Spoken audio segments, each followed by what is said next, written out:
Ask. Black Star Pirate Radio. In London, we're reading 64 degrees Fahrenheit with partly cloudy. Airflow is west-southwest at about 9 miles per hour. First up, a celebration of identity shattered, demanding a deeper look at the architecture of safety. When our inner compass points to the right to gather, to love, to simply be, any breach of that space is an assault on our structural self-worth. A van crashed into a crowd at Berlin Pride, killing 1 and injuring 16 others.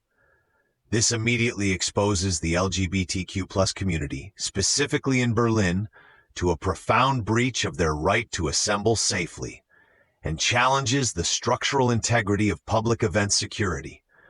Concrete facts include the identification of a suspected perpetrator as a member of the city's Islamist scene, and Chancellor Friedrich Merz's vow to punish those responsible. This impacts not only the victims and their families, but also the wider community, fostering fear and eroding trust in public spaces.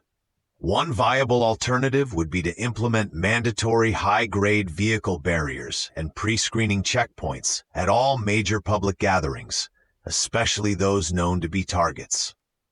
The rainbow flag, a vibrant cultural weave meant for joy and defiance, now carries the indelible mark of grief and fear. This attack is a toxic residue attempting to dissolve the architectural signal of belonging and self-expression. It's a mythic challenge to the very idea of safe haven, turning celebration into a site of trauma, impacting the emotional resilience of an entire community. Anansi highlights the emotional and symbolic wounds. Lex, you spoke of structural integrity. How do we build an architecture that integrates both physical and emotional defense, ensuring consent to safety? To build a more resilient architecture, we could implement a community shield program. This involves training local volunteers in de-escalation and rapid response, augmenting official security with a multi-layered, consent-driven safety net for future Berlin Pride events. For our next move, we need to launch a Sentinel Signal platform. This is a real-time, community-led intelligence sharing and risk assessment system, integrating anonymized citizen reports with official security feeds. It allows for proactive identification of threats and rapid, coordinated response, placing communal dignity and informed consent at the core of event planning. A multi-layered defense, from physical barriers to human vigilance and digital intelligence. This is how we assert unwavering autonomy in our civic spaces. Patching in a caller, the boundary keeper. You're on the signal. This is the boundary keeper. Who truly pays for this renewed fear? Is it the city with increased police presence or the community with less freedom in their safe spaces and more internal vigilance? Show me the true cost. Your question forces us to weigh the cost of security against the value of communal dignity and autonomy. The true cost is borne by the inner architectures of those who now feel less safe, demanding we integrate logic and emotion to build systems that favor both protection and freedom. We must demand architectures that favor both.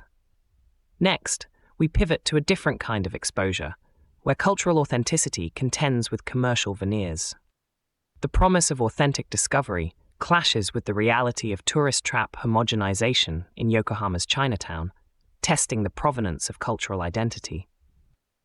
An article highlights that tourists are missing real local bites in Yokohama's Chinatown, indicating a dilution of genuine cultural offerings. This exposes hundreds of small, authentic family-run businesses to economic marginalization and risks diluting the area's unique cultural heritage, turning architectural signal into toxic residue. The city's international appeal, ironically, becomes a vector for commercial simplification. A viable alternative would be for the city to launch an official local lore certification program, publicly identifying truly traditional and resident-favored eateries based on strict criteria of authenticity and longevity. The very scent of generations-old ginger and soy, a profound cultural anchor, risks being masked by the manufactured aroma of generic souvenirs, eroding the area's culinary lineage. It's a subtle form of cultural erosion, where the myth of an authentic experience becomes a hollow echo for visitors, and the dignity of traditional craft is diminished.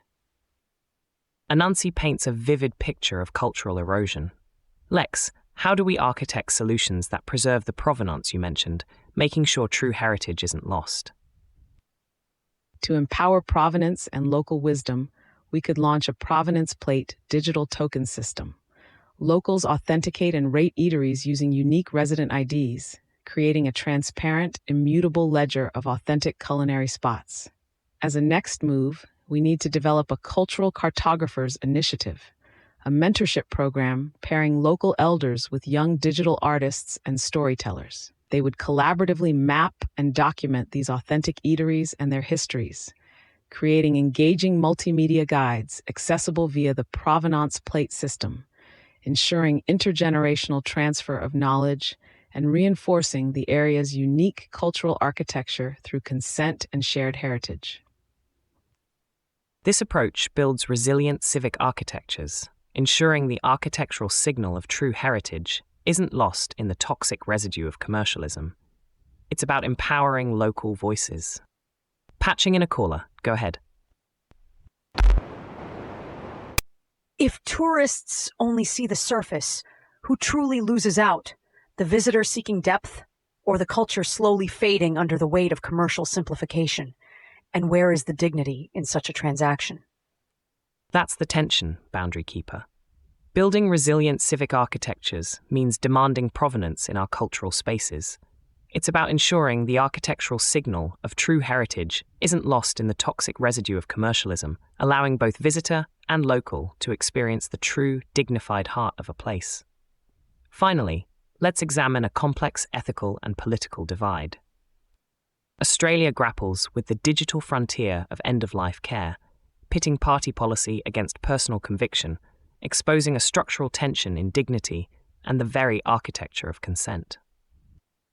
Prime Minister Albanese is at odds with his Labour Party's new policy, which now allows telehealth for euthanasia consultations. This exposes Albanese's political standing and leadership to internal party conflict, the medical profession to new ethical dilemmas regarding remote assessment, and patients to potential vulnerability regarding informed consent, especially those in isolated areas. The existing federal ban on phone or video calls for assisted dying consultations currently adversely affects people living in regional Australia, highlighting a structural inequity. A clear alternative is to mandate at least one in-person consultation with a specialist for all euthanasia assessments to ensure non-coercion and robust verification of consent. The deeply personal, sacred threshold of death is now mediated by a screen, potentially isolating the dying from human touch and true presence, a stark cultural shift in how we approach dignity at life's end.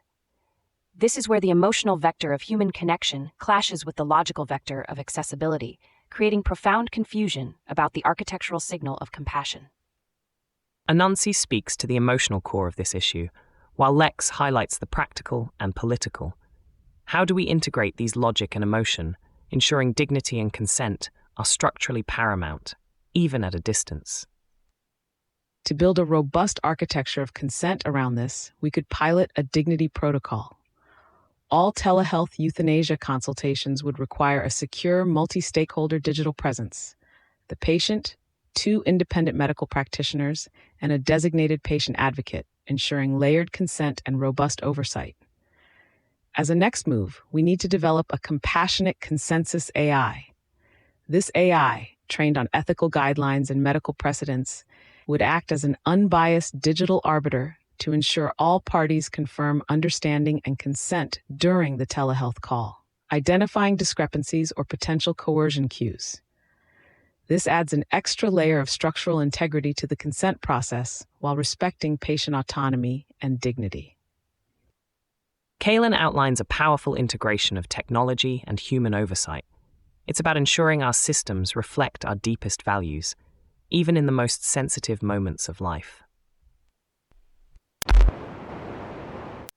Does convenience via telehealth truly serve dignity in end-of-life decisions, or does it risk devaluing the human connection and obscuring critical elements?